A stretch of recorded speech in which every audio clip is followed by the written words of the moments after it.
My wife cheated for a $1.3 million escape.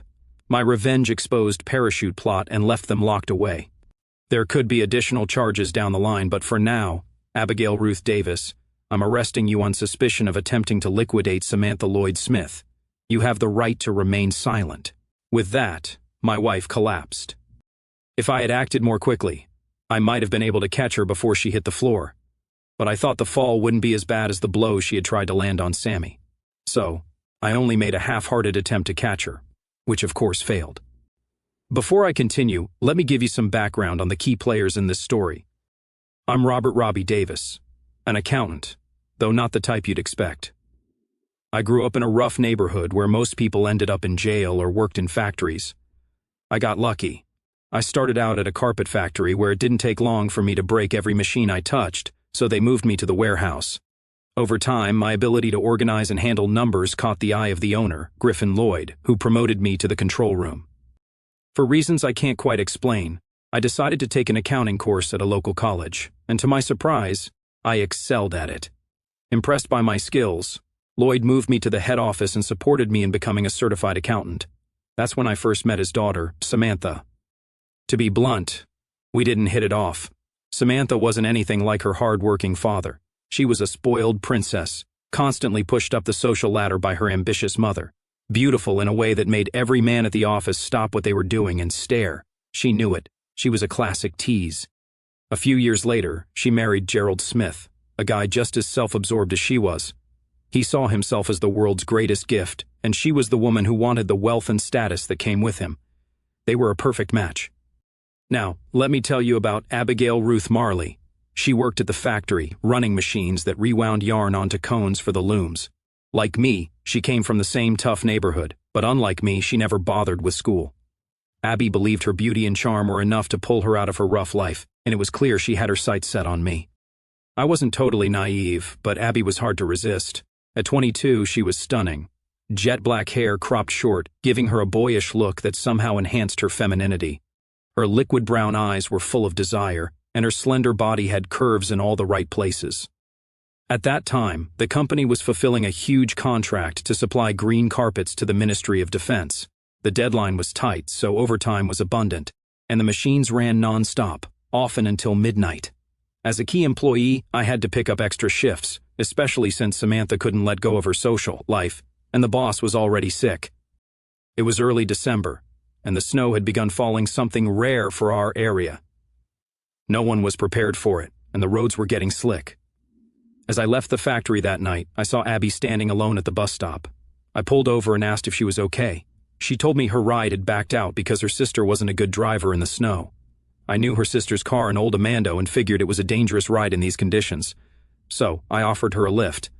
She appreciated it, and to help keep her warm, I let her use my cell phone to call her sister. We talked the whole way, and she told me the foreman had agreed to transfer her to a new role after the holidays. I flirted a little, telling her someone as beautiful as her should aim higher than a job like that. And she laughed.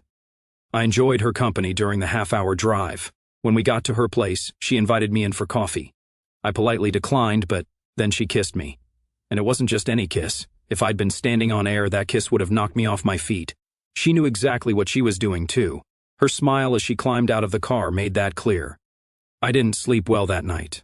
Over the years, I'd had chances to get involved with women at work, but I always kept my distance. Abby was different.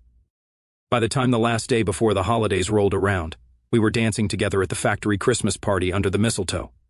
Samantha kissed me on the cheek and whispered, "Be careful, she's after you. You might find something better."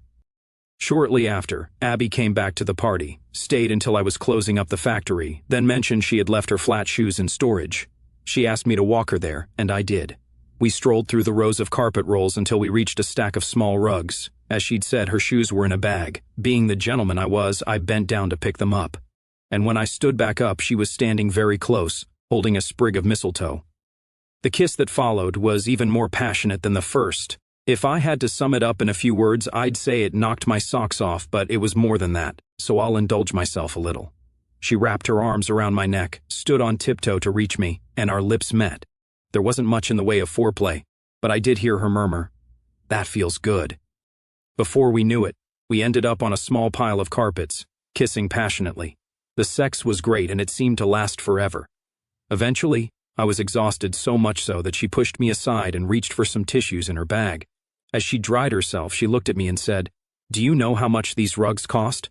I grinned. "I'm the accountant." She laughed, finished cleaning up, and then hugged me tightly. "That was fast," she said. "Sorry," I replied, but she kissed me again. "Don't worry, it was flattering, but if you want to make it up to me, I won't mind, just not here, okay?" I asked, "Where do you want to go?" Completely unaware that those 4 words were about to seal my fate. She thought for a moment before answering, "I don't know. It's not going to be much fun at my place. Mom and Dad are busy packing for Christmas at Aunt Norma's, and my sister and her boyfriend are probably in the bedroom." Without thinking, I said, "What about my place?" And that, I didn't realize, was the moment I stepped into the trap. I took Abby to my place, a decent apartment with 2 bedrooms and a beautiful view of the sea. She was impressed. After a shower and a few hours of making up for my rushed mistake at the factory, she wanted to inspect everything. You know how someone inspects a place they're thinking of buying? That's how she was. She'd already complimented the bathroom, which was massive compared to the old Soviet-style ones. She couldn't stop giggling when I explained the bidet since she'd never seen one. She loved the wardrobes and storage space in the bedroom, and she went crazy over the kitchen, even though I rarely used it. She said that having a kitchen like that was one of her goals, but it was the living room view that really got her. I probably took it for granted, but her reaction reminded me of the first time I saw it, the whole bay stretching out in front of us. I probably said something cheesy about how the view was even better with her here, and she hugged me, thanking me. We were back in bed soon after. The next morning, Christmas Eve, we woke up to a beautiful frost covering the ground. After another satisfying session in bed, she insisted on making breakfast, proving she really knew her way around the kitchen. We sat down at the table and the conversation quickly shifted to our plans for the next day. I planned to have a quiet day reheating leftovers, watching TV, and maybe browsing the internet. She had a choice between watching TV or dealing with her sister being noisy in the next room. It seemed reasonable to make better plans, so I dropped her off at her place to pack a few things while I went to the supermarket to buy everything she wanted for a proper lunch. It felt a little manipulative, but I didn't mind. We ended up having a wonderful holiday together.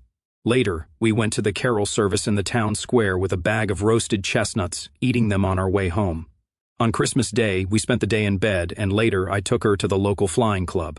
I told her I needed the adrenaline from skydiving to break up the monotony of my work week. She had serious doubts about it, but decided to go along. By early February, she had done her first solo jump. Over the next month, she did a few more, and by March, she jumped alone for the first time. When she landed, I proposed. Yes, it was sentimental and maybe a little corny, but it felt right. Just as I did, Gerald Smith interrupted with a remark about working-class kids marrying their own kind.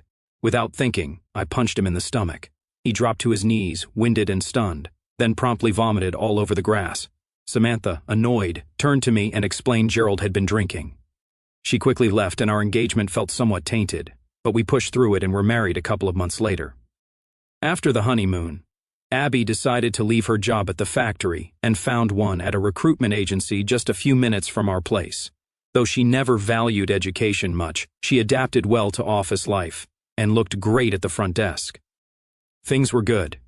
We weren't rich, but we lived comfortably. Abby was a fantastic wife, great cook, inventive in bed, and a pro at taking care of the house. Our shared passion for skydiving was a bit of an expensive hobby, but we managed. Still, there were a few tensions. Abby's love of new clothes sometimes went too far, and we'd argue over it. Most of the time I gave in, but sometimes I had to hold my ground. Work had gotten intense since Griffin Lloyd's passing. Gerald tried to flex his muscles, but he only held a small portion of the company's shares. Samantha, who owned most of the company, made it clear that firing me was not an option. She told everyone at the board meeting that I was the one who truly understood the business. Gerald's plans fell apart quickly. Later, though, I overheard him in a conversation with Samantha. He said some disgusting things about her and me. I didn't stay to listen, but it left me uneasy. I told Abby about the board meeting, but before I could mention what Gerald said, Abby cut me off. "Watch out for that arrogant witch," she warned, saying she knew Samantha had always had a thing for me. I jokingly asked if she was open to a ménage à trois, which nearly got me liquidated until Abby burst out laughing, calling me a pig. Things seemed fine at that point. I had a decent, stable job, a loving wife, and a bit of attention from a beautiful, wealthy woman. My life was comfortable, and I was still deeply in love with Abby. But things slowly started going wrong. The first sign came when Abby suddenly lost interest in skydiving. It wasn't gradual. It was like someone flipped a switch. We'd been having great weather, plenty of opportunities to jump, but she started insisting that the risks were much higher for women. She stopped jumping altogether after a final tandem jump on her birthday, just a couple of months after our first anniversary. For a while she'd come to watch, but eventually she said that watching was worse than doing it, so she stopped. I was ready to quit, but she insisted I keep going if it made me happy. That was when Samantha started coming to watch instead of Abby. Abby didn't seem concerned, and I continued jumping with Samantha as my new partner. Something had changed, and I didn't know what, but it was clear things weren't the same. By then, Samantha and I were getting along great. She had changed a lot since I first met her. No longer the arrogant snob, but a solid businesswoman and a fun person to hang out with. We laughed a lot, enjoyed each other's company, and became close friends. Did I like her? Yes. Did she like me? I was pretty sure. Were either of us willing to act on it? No. Anyway, we talked often and trusted each other. That's why one Sunday afternoon, while enjoying the calm air currents instead of falling toward the ground, I couldn't understand why she seemed so down. Later, we sat in the small club sipping cold drinks, and I tried to figure out what was bothering her. At first, she denied anything was wrong, but after some prodding, she finally said, "Okay, Robbie, what would you do if you thought your partner was cheating?" I was taken aback. "What do you mean?" "I think Gerald might be having an affair." "Seriously?" I asked, shocked and unsure if I wanted to get into this. "Yeah, seriously," she said, offering a strange smile. "I need someone I can trust," she added. I hesitated. Well, there aren't many people I'd trust with something like that either. No, I'm serious. Everyone at work is intimidated by me, and lately I've grown disillusioned with my social circle. Most women would turn to their mothers, but let's not go there. Her mother, I knew, only cared about status, having pushed for her to marry Gerald because of his family's money. I simply nodded. "You're one of the few who treated me as I deserved, Robbie," she said. "When I was difficult at work, you were the only one who put me in my place. You don't take nonsense and you don't gossip. I trust you probably more than anyone else." I was flattered, though it seemed like she was getting emotional. "I'm your friend, Sammy. I wouldn't have said this before, but you've changed. If there's anything I can do, you know I'll help." She looked at me, her voice shaky. "Promise me you won't tell anyone what I'm about to say, Robbie, even Abby." I thought about it. I'm not one for secrets, but I figured it wouldn't hurt to keep this between us. "I promise," I said, and she began speaking quietly. "You probably know things aren't great between me and Gerald. We haven't been happy for a while." Honestly, I hadn't noticed. I hated Gerald and assumed he was just a fraud, but I wasn't one to meddle in other people's relationships. She continued. "At first, everything seemed fine. My dad never liked him, but my mom thought he was perfect. She was wrong. He was broke when we married. He spun some story about bad investments and dishonest partners. I believed it. I was naive. It didn't take Dad long to see through him." She went on. "He gave Gerald easy tasks, paying him more than they were worth, but he also warned me not to let him waste what Dad earned. By the end of our first year, I learned Gerald was having an affair. I didn't tell you, but I found out through your notes. You remember when you questioned his spending? You were right, and that scared him enough to drop her." I had no idea, but she continued. "After that, there were others, and Gerald stopped using the company account to fund his affairs. When I confronted him about it, he claimed it was all part of his job in sales. It was a fake position," I said. "Exactly. My dad only gave it to him to make him look useful. It was Freddie Watson who brought in most of the business." She paused, her voice faltering as if tears were threatening to fall. "So, why did you put up with it all?" I asked gently. "Partly because of my mom," she replied. "And after a big fight, we started sleeping in separate rooms. But it was clear that his affairs didn't matter much, except now this one is different." "Why?" I asked, already sensing the gravity in her voice. "It started when he became obsessed with the computer. I found it full of password-protected files and my suspicion grew. I tried to tell myself it was nothing, but I had a friend hack it for me. When she gave me the passwords, I discovered hundreds of emails between Gerald and someone called Mrs. Hot and Wet." I shuddered. "What did they say?" "They were full of declarations of love, and then things got more explicit. But the worst part is they've been planning something. She kept mentioning how they'd both be free soon and how they had a plan to get rid of me and her husband. I'm terrified, Robbie. I think they want to ruin us both. Why not go to the police? I asked. Because they'd just call it a game. Maybe say it was nothing. There's no direct threat to me, at least not yet. Do you know who she is? I pressed. No idea, she said, shaking her head. I thought it might be one of the girls from the hospice fundraiser, but it's not her. This woman can't spell and always confuses certain words. Whoever she is, she's definitely not someone Gerald's been careless with. That's when others joined us and the conversation shifted. I had to leave soon after, and as I said goodbye, I could tell Sammy knew I was talking to her. I drove home lost in thought. If I hadn't promised Samantha, I might have told Abby everything. But truthfully, Abby and I were already going through a rough patch in our relationship. After our first few months together, I discovered a few things about her that bothered me. At first, Abby's flirting didn't bother me too much. It was harmless. She didn't even try. Men were just drawn to her. With one look from her warm brown eyes, they'd turn into puppy dogs. She'd always introduce me as her husband, keeping me involved in the conversation. Still, it made me uneasy, especially when they glanced at me with that "too bad you're here" look. We talked about it a few times, and she always said the same thing. It's nothing, Robbie. They're just flirting. I don't encourage them. Do you want me to be rude? I don't show too much skin and I dress modestly. Should I wear a burqa next time? I accepted it for a while. It settled down, but one day it flared up again. My car was in the shop and Abby came to pick me up from work. If I'd been in my office, I wouldn't have seen her park, but I was in Freddie Watson's office negotiating a contract and I saw her pull up outside. She got out of her Mazda MX-5 and 3 guys she used to work with approached her. A friendly kiss on the cheek would have been normal, but these guys were way too familiar. Each of them gave her a long, lingering kiss on the lips, even one who rubbed against her. I quickly finished with Freddie, raced downstairs, and saw her park in my spot. I kept my cool. I didn't react immediately, but on the way home I casually asked, "Just got here?" When she said yes, I told her what I saw. She froze. She tried to brush it off, but I snapped it was the first time she'd seen me lose my temper. "I don't care who they are," I shouted. "If I ever see you act like that with anyone again, you'll be out the door back to your parents before you can even get your tongue out of his mouth." It was a tough night with a lot of tears, but I made it clear that I meant what I said. The second issue was in the bedroom. Early on, things were great, new and exciting, exploring each other. But over time, Abby started wanting more. We bought an adult toy online, and she loved it. A few weeks later, she ordered a bigger one, which became part of our routine. I suspected she used it when I wasn't around. Then she started reading explicit stories online, which at first were just normal couples' fantasies, but soon the story shifted to infidelity and open relationships.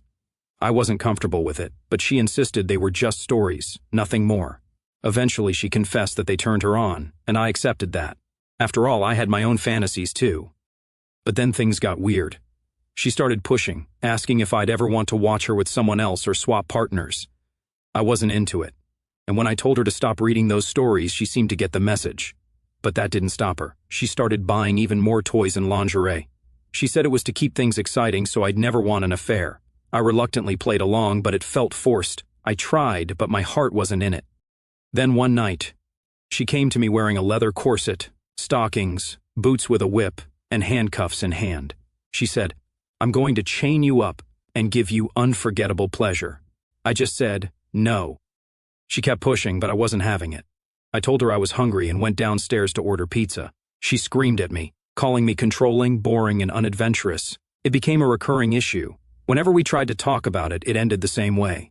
She'd tell me to take what I wanted while she lay back, and I'd just tell her, "Maybe next time." Despite the passion, I felt something was off. As time went on, I realized if things didn't change, it might be best for both of us to call it quits. I still loved her, but I wasn't sure how much longer we could keep going like this. One evening, Abby was out visiting her mom, so I had some time to think. I thought about what Samantha had told me and felt more certain that we needed to do something. I decided it was time for Sammy to call the police about her concerns with Gerald, at least to document everything. When I got home, Abby was gone. She'd gone out drinking with her sister. I heated up some food and called her. She was at the pub and I warned her not to drive. After we hung up, I decided to kill some time on her laptop as mine was still in the car. I browsed for sports scores. then noticed a folder labeled miscellaneous. Inside, there were hundreds of files, and I started scrolling through them. Something about it didn't sit right, but I couldn't shake the feeling something was off. I had opened that folder before and knew it contained a mix of random things: old photos, unfinished stories she'd started but never finished, and some downloaded content from her favorite adult site. I started checking it more often, trying to figure out what she was reading, thinking it might help me understand where her head was at. The newest files showed she'd been reading a lot of hardcore sex stories along with a significant amount of loving wife tales. When I checked, most of these were about cheating wives and betrayed men. I sighed, feeling frustrated because none of this was helping her deal with our issues. But then I found something completely out of place, a folder labeled System Information. Curious, I opened it. Inside were several subfolders, and one had a warning that opening it could damage the computer. Anyone with half a brain could tell that was a fake warning, and it turned out to be just that. A few more clicks and I found a password-protected email link. After a brief moment of hesitation, I typed in Miss and Wet and it opened. What I found was mostly inappropriate photos. Some she'd taken, some I'd been persuaded to take. I didn't linger on them. I deleted everything, not wanting to waste any more time. Then I heard my phone ring. I shut down the computer and left to pick her up from the pub. When I got there, I found out that Joe, one of Abby's friends, had just completed his solo jump. Something went terribly wrong during his descent.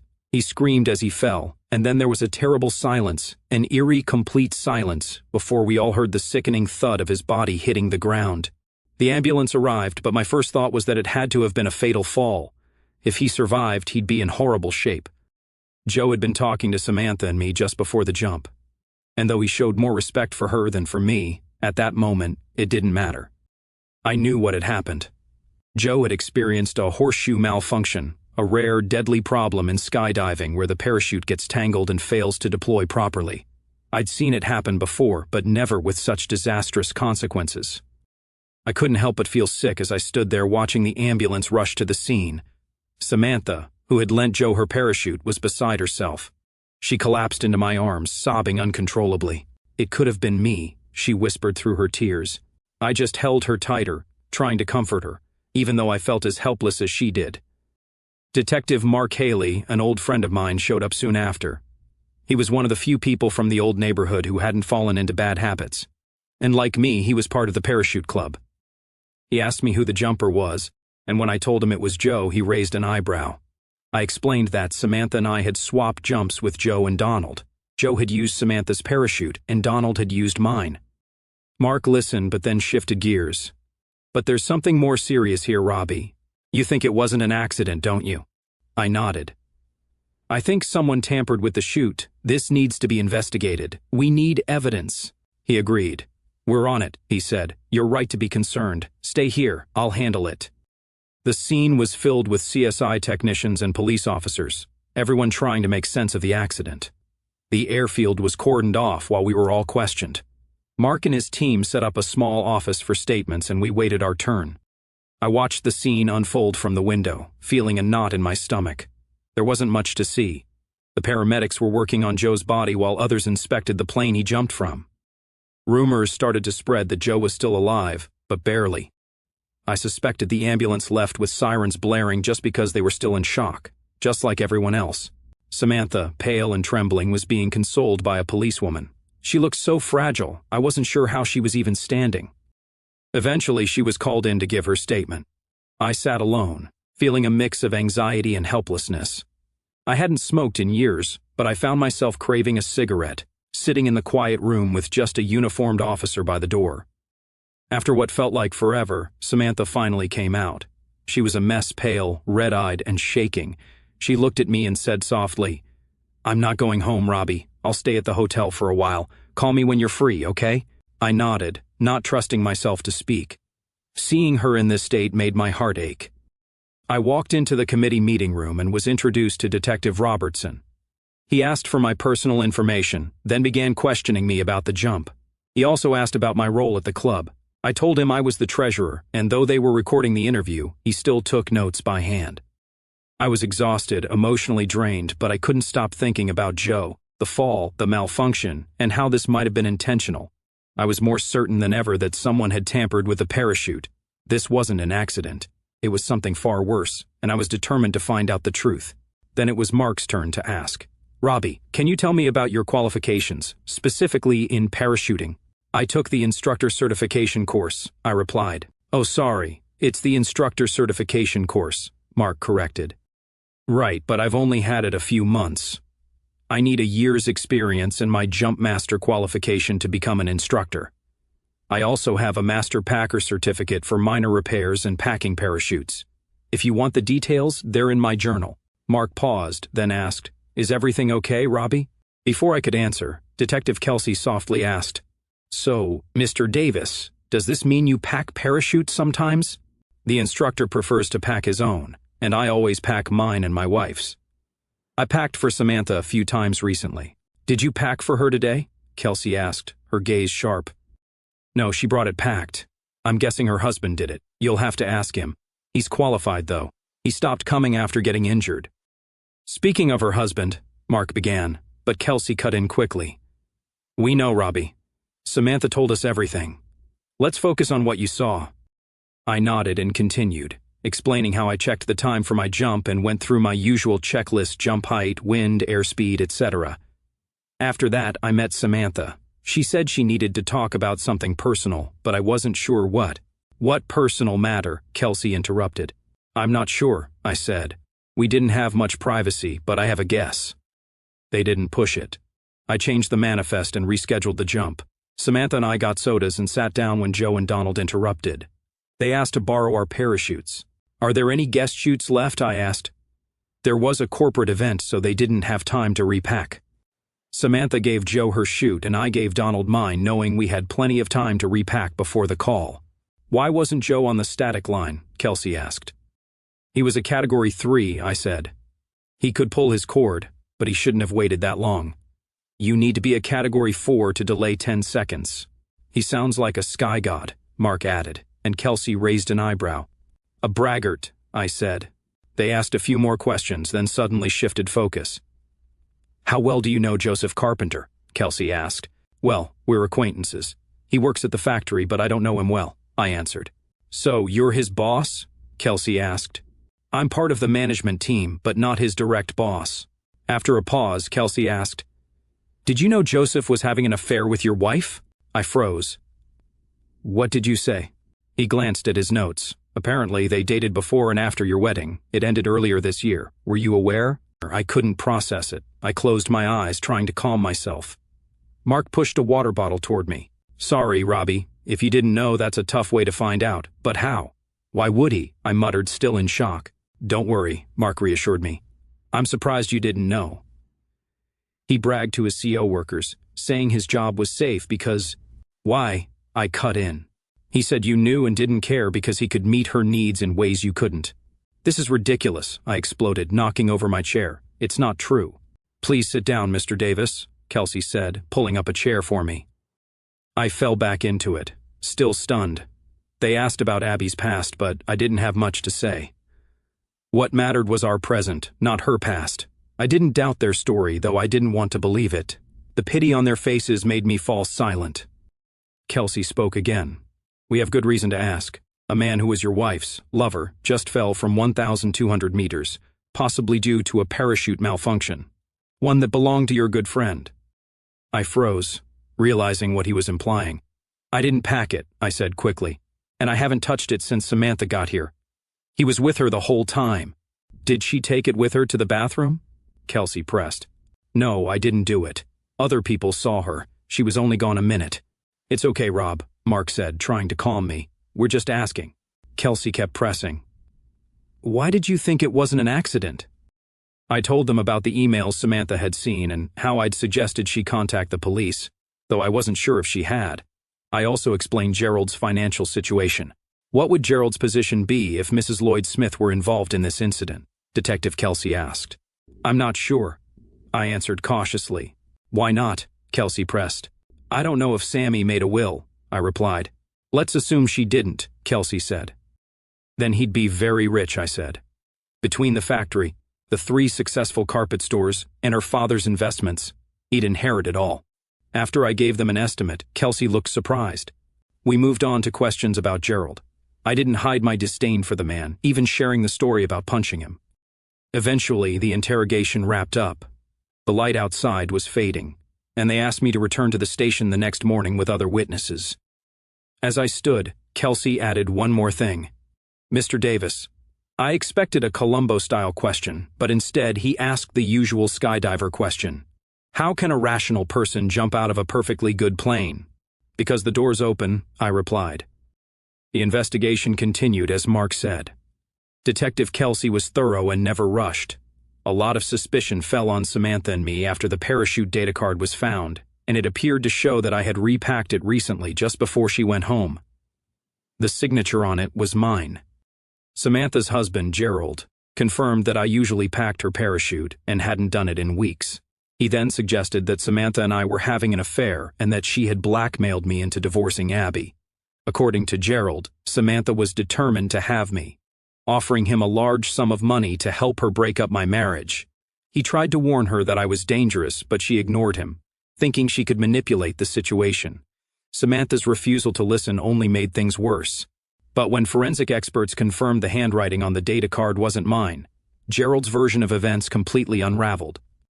With the focus now on Gerald, he grew increasingly desperate to avoid responsibility when he was accused of attempting to murder his wife to secure her wealth. He denied everything.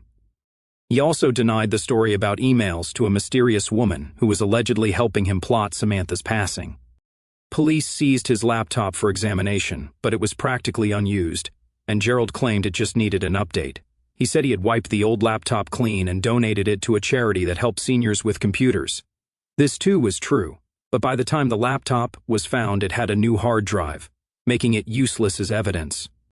Unable to escape the growing suspicion, Gerald tried to shift blame back to Samantha.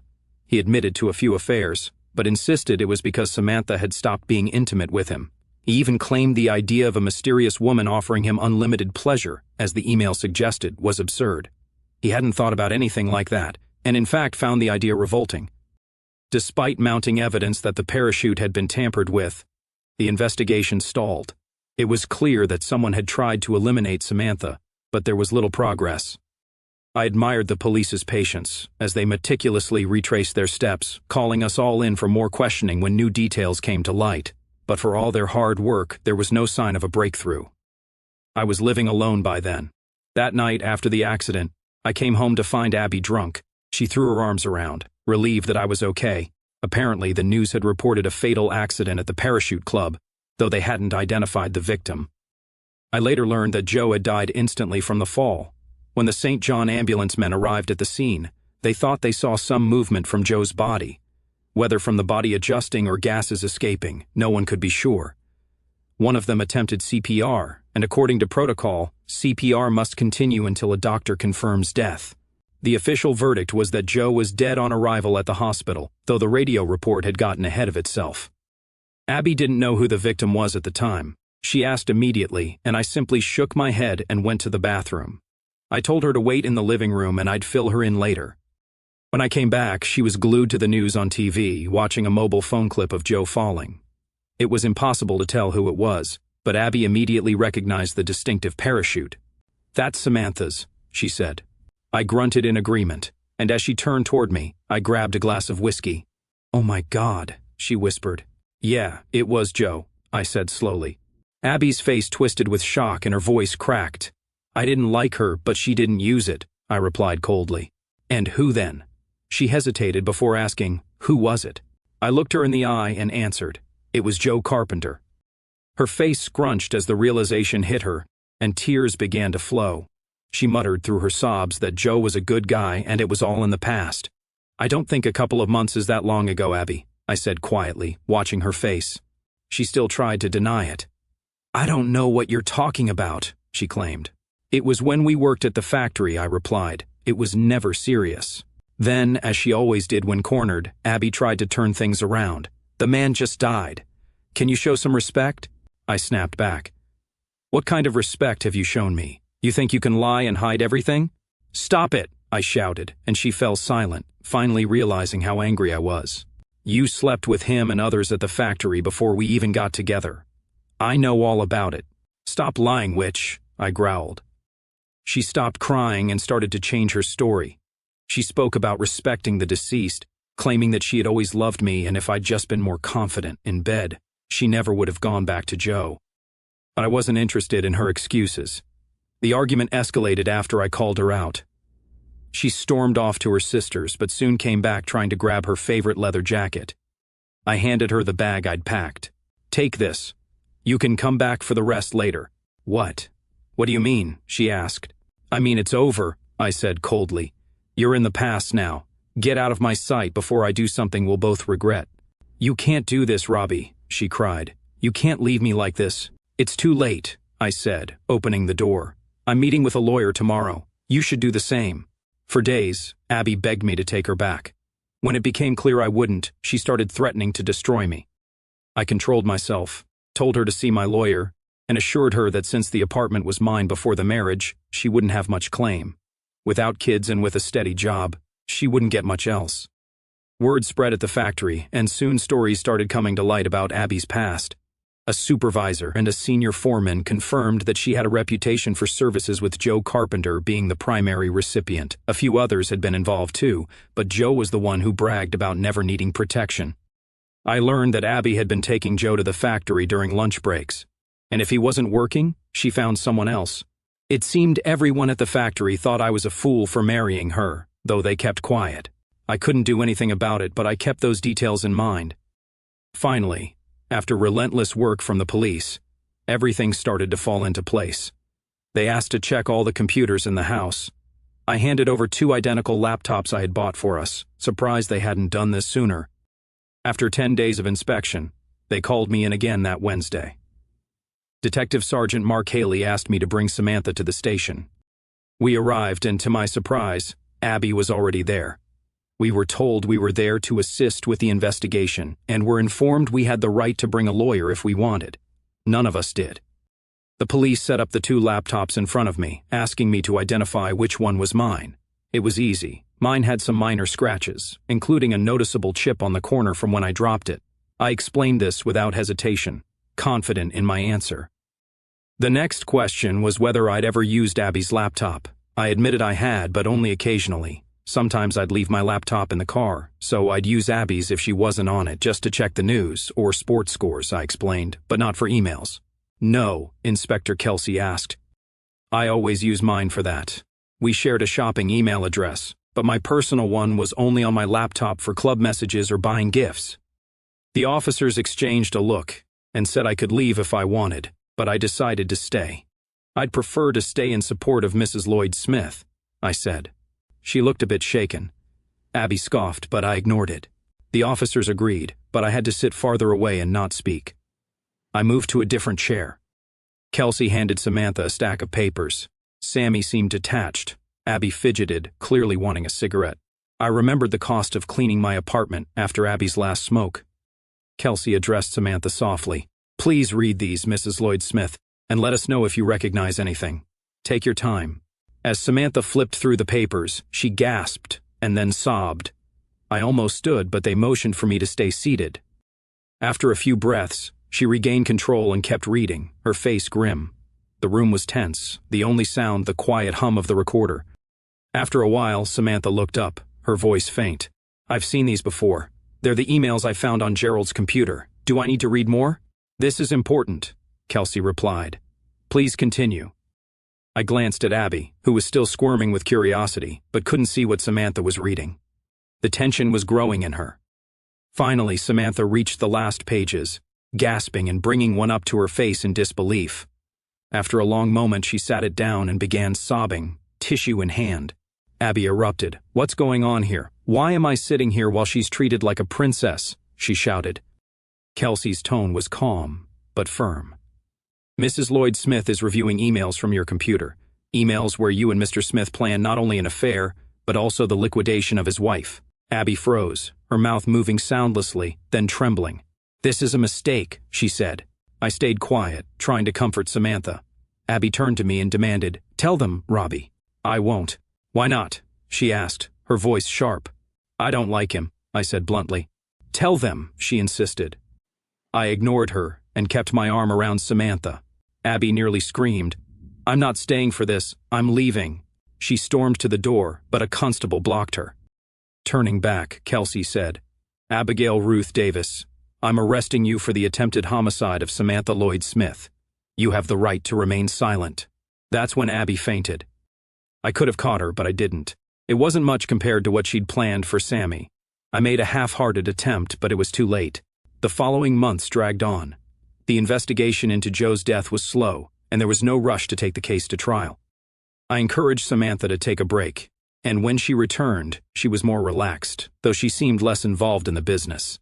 I took over most of the work with Freddie and Millicent handling the day-to-day operations. When Gerald Smith finally confessed, I thought Abby would follow, but she stuck to her story. Detective Mark admitted privately to me that he wasn't sure about her role, but he wasn't ready to make a move. I could have told him Abby was a skilled liar, but I kept quiet. She continued denying everything despite the mounting evidence. The club was falling apart after Joe's death. Membership dwindled, and the jump schedule got slower. Samantha made one last jump, then quit. I did a few more, but it all felt different. Another club was in the process of buying equipment, and I couldn't deny that things had changed.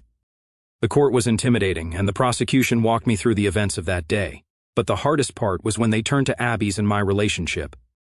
I understood why Samantha had been so upset reading those emails. The first conversations were just flirting, anonymous online chats that many people probably engage in for arousal. At first, they used fake names like Mistress Hot and Wet talking to Bull G. The exchanges were about sexual fantasies they wanted to explore, but their real-life partners were reluctant.